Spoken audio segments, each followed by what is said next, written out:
আমার মায়ের লগে আমার বাপের লগে যে পরিমাণ খারাপ আচরণ করছো, তারপরও তোমার এই বাড়িতে ঠাঁই দিলে আমার অন্যায় হইব, পাপ হইব, পাপ। আমি ওই অন্যায় আর পাপের ভাগিদার হইতে চাই না। এখন এই মুহূর্তে তুমি আর তোমার বাপে বাড়ি থেকে বাইরে যাইবা, বাইরে। সবুজ, এমন কথা বলো না। তুমি আমাকে আর ড্যাডিকে ঘাট ধাক্কা দিয়ে বের করে দিলে আমরা দুজন কোথায় যাব, আমরা কি করব বলো? সেইটা তো তোমার আগেই বোঝা উচিত আছে। সকালবেলার ধনীরে তুই, ফকির সন্ধ্যাবেলা।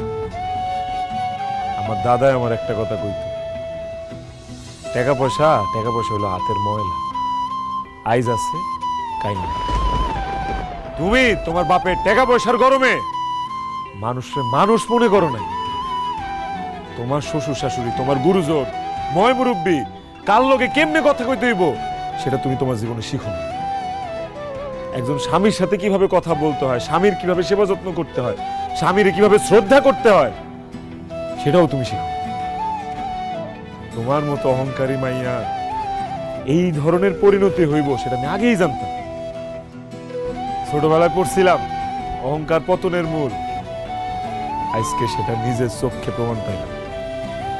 তোমার মতো অহংকারী বাপের অহংকারী মেয়ের শিক্ষা হওয়া উচিত। এবার যাও, রাস্তা রাস্তায় ঘুরো, দেখো যে ডাইলের মোজা তলে জীবনটা কত কষ্টের।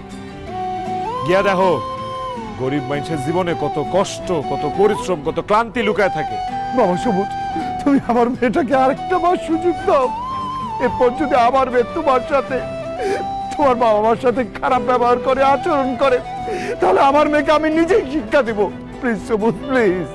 এত বছরে যেহেতু আপনি আপনার মাইয়ারে আদব কায়দা শিখাইতে পারেন নাই, শিক্ষা দিতে পারেন নাই, এই জীবন আর কোনোদিন পারবেন না।